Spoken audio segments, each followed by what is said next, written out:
ఈవేళ నేను నా చిన్నప్పుడు అంటే ఒక 60 years బ్యాక్ అనమాట, ప్రతి పెళ్లిలో కూడా ఒక మంచి చారు పెట్టేవారు.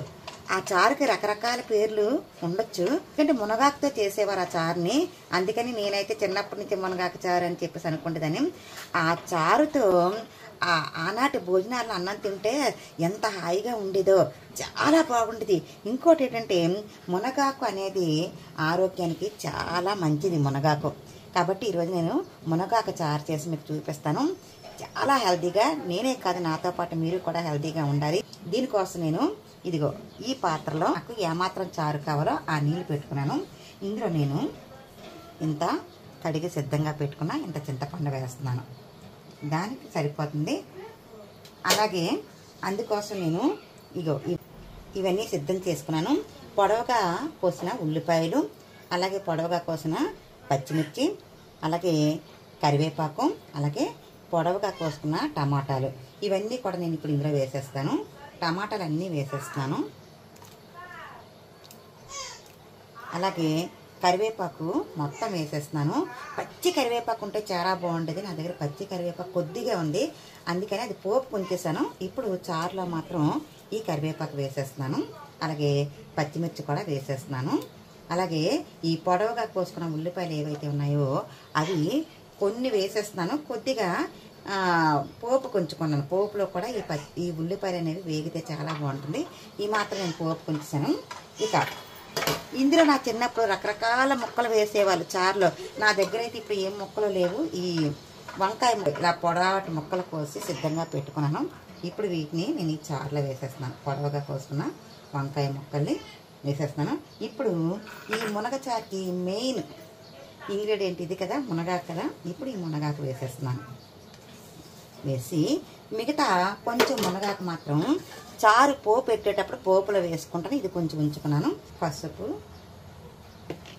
మన చారు ఎంత పెట్టామో దానికి సరిపడగా ఉప్పు వేసుకొని దీన్ని బాగా మరిగిద్దాం. చారు చూసారా తలతల మరుగుతుంది. ఇలా మరిగేటప్పుడు చాలా మంచి సువాసన వస్తుంది. ఆ మునగాకు, టమాటాలు, పచ్చిమిర్చి, ఉల్లిపాయ అన్నీ మరుగుతున్న కలిపి వచ్చిన సువాసన చాలా బాగుంది. ఈ చారు ఇలా బాగా మరగాలి. చూసారు నేను ఫుల్గా పెట్టాను, అది ఇంకొంచెం తగ్గాలి. ఇప్పుడు దీనికి పోపు పెట్టాలి. అసలు ఆ పోపుకి వేసే ఏవైతే వస్తువులు వేస్తామో దానివల్ల దీనికి ఇంకా టేస్ట్ అనేది రెట్టింపు అవుతుంది.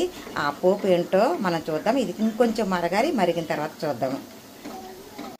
చారు ఇలా బాగా తలతల మరుగుతుంది కదా. ఇప్పుడు ఇందులో మనం కొంచెం బెల్లం వేసుకుందాం, టేస్ట్ బాగుంటుంది అనమాట. ఆ మాత్రం నా దగ్గర బెల్లం పొడి ఉంది కాబట్టి నేను బెల్లం పొడి వేస్తున్నాను. చారుకి పోపు కోసం ఇవన్నీ ఉండాలి. ఆవాలు, జీలకర్ర, మెంతులు, ధనియాలు కూడా కొద్దిగా ఎక్కువ వేసుకోండి, పర్లేదు. అలాగే వెల్లుల్లి, ఎండుమిర్చి, కరివేపాకు. వీటితో పాటు మనం ఇందాక ఉంచుకున్నాం కదా కొంచెం మునగాకు, అలాగే ఉల్లిపాయలు, వీటినన్నీ పెట్టి మనం ఇప్పుడు పోపు పెడదాం. చారు బాగా మరిగిపోయింది, తలతల్లాడుతూ మరిగింది కాబట్టి ఇప్పుడు దీన్ని దించేసి వేరే పాత్ర పెట్టుకొని చారు పోపు పెట్టుకుందాం. ఇలా చారుకి వేరే పాత్ర పెట్టుకున్నాం. ఇది హీట్ ఎక్కిన తర్వాత ఆయిల్ వేడెక్కింది. ఇప్పుడు ఇందులో మొదటగా వెల్లుల్లి వేస్తున్నాను. ఇది కొంచెం చిట్టపట్లాడుతున్నప్పుడు ఉల్లిపాయలు వేస్తున్నాను. ఇప్పుడు ఉల్లిపాయలు ఒక పక్కకి ఇలా పెట్టి అందులో మేము సిద్ధంగా ఉంచుకున్న పోపులన్నీ కూడా ఇదిగో చూసారా, ఇవన్నీ ఎండుమిర్చి కాకుండా ఆవాలు, జీలకర్ర, మెంతులు, ధనియాలు అన్నీ కూడా ఇందులో ఈ పక్కకు వేసేస్తున్నాను. ఇప్పుడు మొత్తం కలగొద్దాం. ఒక్కసారి ఈ చారు పోపులో వేగిన ఈ ఉల్లిపాయ ఆ చారులో నుంచి ఉల్లిపాయ ఒకటి ఇలా తీసుకొని తింటుంటే భలే ఉంటుంది. ఉల్లిపాయ కూడా టేస్ట్ ఎప్పుడైనా తిని చూడండి, చారులో ఉల్లిపాయ కూడా చాలా బాగుంటుంది. మునగాకు వేసేస్తున్నాను. మునగాకు అలాగే కరివేపాకు రెండు కలిపి వేసేస్తున్నాను. వేసి బాగా కలిపిద్దాం. ఇప్పుడు ఒక ఎండుమిర్చి కూడా వేసేస్తున్నాను. వేసి బాగా కలుపుకుందాం. చారు వేసిద్దాం.